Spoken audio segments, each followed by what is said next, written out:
Bonjour et bienvenue sur cette vidéo de présentation où je vais vous parler d'OnionShare. Alors qu'est-ce que OnionShare? Eh bien, OnionShare est un projet open source qui va vous permettre de partager des fichiers de façon sécurisée et anonyme en utilisant le réseau Tor. OnionShare a été inspiré par des journalistes qui se sont plaints en fait qu'ils n'arrivaient pas à échanger des fichiers avec leurs sources de façon sécurisée. Nous allons donc créer un petit scénario dans lequel nous allons avoir une source qui envoie des documents à un journaliste. La source est sous Windows 10 et le journaliste sous Fedora 25.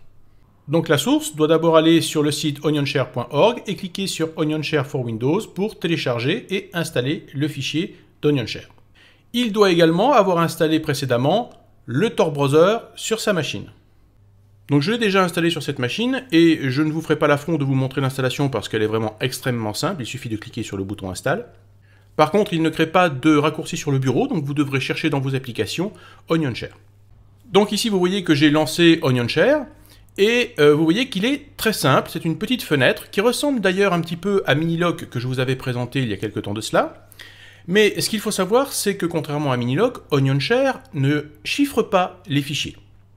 Donc OnionShare ne fait que créer un service caché sur votre machine pour partager des fichiers avec un destinataire, mais en aucun cas il ne chiffre vos fichiers.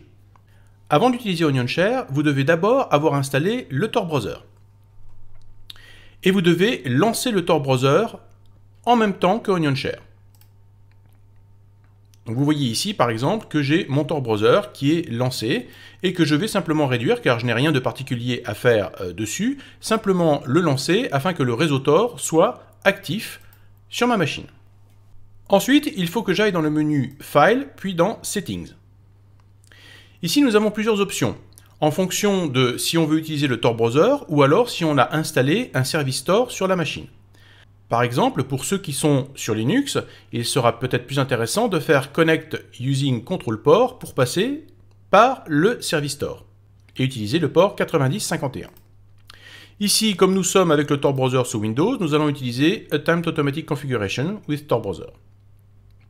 Vous avez ici un petit bouton Test Settings sur lequel nous allons cliquer et qui va nous confirmer que tout fonctionne correctement. Vous avez donc un message Congratulations qui vous dit que tout est bon et que le réseau Tor est bien actif. On clique sur Save et nous allons pouvoir commencer à partager nos fichiers. Alors ici j'ai un dossier photo dans lequel j'ai mis quelques photos et ce que je vais faire c'est simplement le prendre et le glisser sur OnionShare. Vous voyez que nous avons maintenant notre dossier qui est ici. Je vais également, pourquoi pas, rajouter par exemple le fichier ex-setup de OnionShare que je vais rajouter. Donc vous voyez qu'on peut rajouter des fichiers, des dossiers, autant que l'on veut. Il n'y a pas de limite de taille de fichier pour OnionShare. Donc vous pouvez mettre des fichiers qui font 10 Go, ça ne posera aucun problème. Enfin du moins, pas pour les mettre, mais peut-être pour celui qui les téléchargera, car ça risque de prendre quand même un petit peu de temps vu que ça passe par le réseau Tor. Ensuite, vous voyez que par défaut, eh bien, est coché « Arrêter le serveur automatiquement ». Alors ça veut dire quoi? Eh bien ça veut dire que lorsque votre destinataire aura terminé de télécharger les fichiers, eh bien le service caché va s'arrêter automatiquement. Alors ça c'est une fonctionnalité très intéressante car une fois que le colis est livré, eh bien le serveur se ferme et il n'est plus accessible à personne. Alors une fois que vous avez mis vos fichiers dans OnionShare, eh bien vous cliquez simplement sur démarrer le serveur. Alors ça peut prendre quelques minutes, donc soyez patient. Et vous allez voir que l'icône va passer du jaune ici au vert. Voilà, c'est fait. Nous avons un service caché qui vient d'être créé. Et vous voyez également qu'il a donc créé une adresse en .oignon que nous allons pouvoir copier ici dans notre presse-papier simplement en cliquant sur copier URL. Je vais créer maintenant un document texte que je vais appeler lien, dans lequel je vais coller ce lien. Donc vous voyez que c'est une adresse en .oignon suivie de deux mots. Alors ces deux mots sont aléatoires et sont pris dans un dictionnaire. Donc ici nous avons purifier, JDLI, ça peut être absolument n'importe quoi d'autre. C'est totalement aléatoire, ce sont des mots qui sortent d'un dictionnaire de façon aléatoire. Donc maintenant, ce qu'il faut, c'est que je puisse passer donc au journaliste ce lien, donc par exemple dans un email chiffré, ou alors sur une messagerie chiffrée, de façon à ce que le journaliste puisse accéder à ce service caché que je viens de créer. Alors, petite parenthèse, vous me direz, mais pourquoi ne pas alors à ce moment-là directement envoyer en pièce jointe les fichiers en les chiffrant? Alors, deux bonnes raisons pour lesquelles il est peut-être plus intéressant d'utiliser OnionShare plutôt que de mettre les fichiers en pièce jointe dans un email. C'est premièrement la taille des fichiers, qui peut être importante. Et ensuite, il est plus discret d'envoyer un email avec un message chiffré à l'intérieur que des pièces jointes. Car là, effectivement, on va pouvoir voir que vous envoyez des documents aux journalistes en pièces jointes. Alors que si vous n'envoyez qu'un message chiffré, cela n'indique pas que vous envoyez des documents et c'est beaucoup plus discret que d'envoyer un email avec des pièces jointes. Donc il y a un côté discrétion et légèreté au niveau de la transmission de l'email.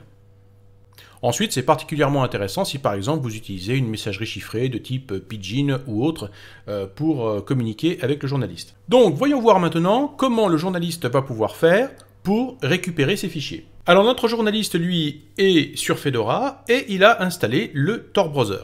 Il n'a pas besoin d'installer OnionShare pour récupérer les fichiers. Le Tor Browser suffit. Il a donc reçu le message chiffré de la source contenant le lien en .onion. Et ce que le journaliste va faire, eh bien c'est simplement copier-coller ce lien dans le Tor Browser. Et vous voyez que l'on tombe sur une page où on a la liste des fichiers qui sont partagés et qui nous propose de télécharger ça sous une forme de fichier compressé en .zip.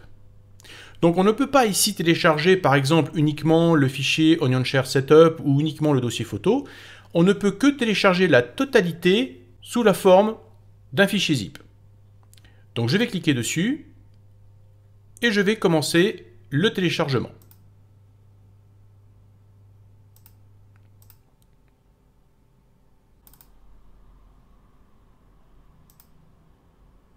Alors allons voir ce qui se passe du côté de la source. Nous voyons que la source peut voir que le téléchargement est en cours. Et nous allons voir ce qui va se passer lorsque le téléchargement va être terminé. Voilà, vous voyez que le serveur s'est automatiquement arrêté à la fin du téléchargement. Donc c'est très intéressant parce que la source peut voir que le journaliste vient de se connecter et est en train de télécharger les fichiers, mais en plus, ça se coupe automatiquement. Par contre, le problème, c'est qu'ici nous n'avons aucune certitude que ce soit bien le journaliste qui ait récupéré ces fichiers et non pas quelqu'un qui aurait découvert l'adresse en .onion et qui aurait téléchargé également ces fichiers. Donc nous n'avons ici aucune certitude que cela soit bien arrivé au bon destinataire. Mais vous allez voir, OnionShare est bien conçu et il y a une option qui va nous permettre de s'assurer que c'est bien notre destinataire et lui seul qui a reçu les fichiers.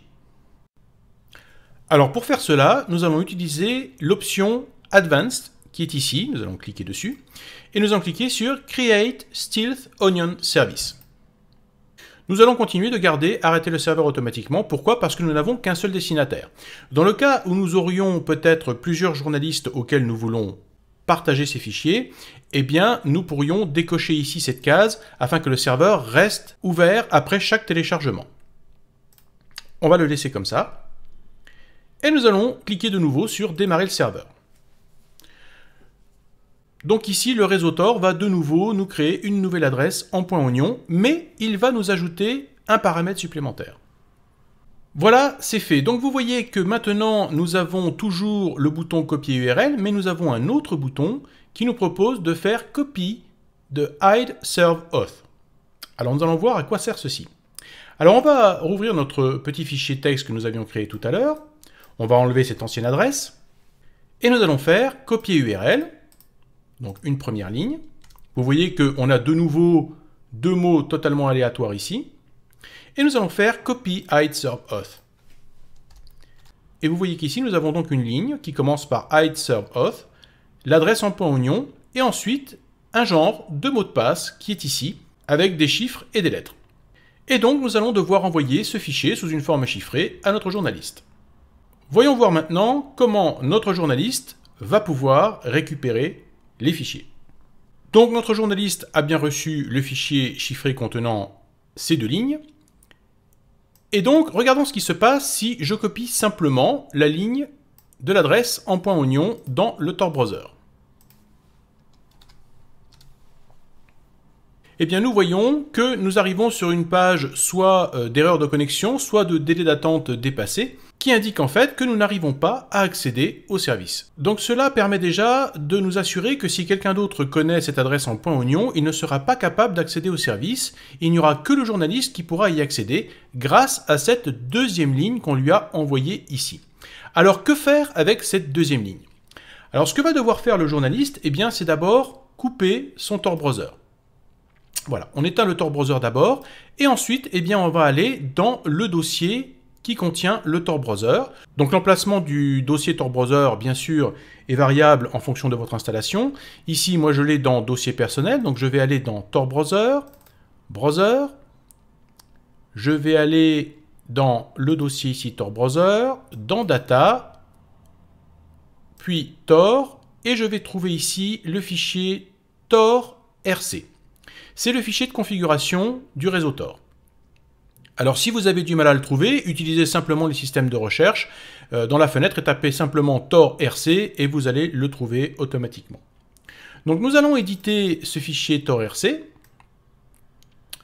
Et ce que nous allons faire, c'est récupérer donc cette ligne qui nous a été envoyée par la source et la copier à la fin de notre fichier Tor.rc. Donc, quelles que soient les lignes que vous avez à l'intérieur de ce fichier, vous mettez cette ligne à la fin. Et vous l'enregistrez et vous fermez. Donc, nous allons reprendre notre lien de tout à l'heure. Je vais relancer le Tor browser.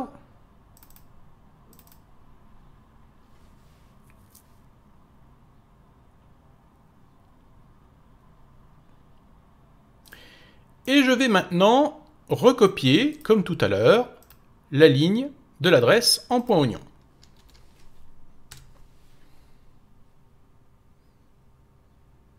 Et vous voyez que maintenant, j'ai de nouveau accès à ce service. Donc en fait, le service est protégé en fait par un mot de passe, qui est donc celui-ci, et qui fait que seul le journaliste va pouvoir y accéder. Alors bien sûr, vous pouvez envoyer ces lignes à plusieurs destinataires, si vous avez plusieurs personnes qui doivent accéder à ce service.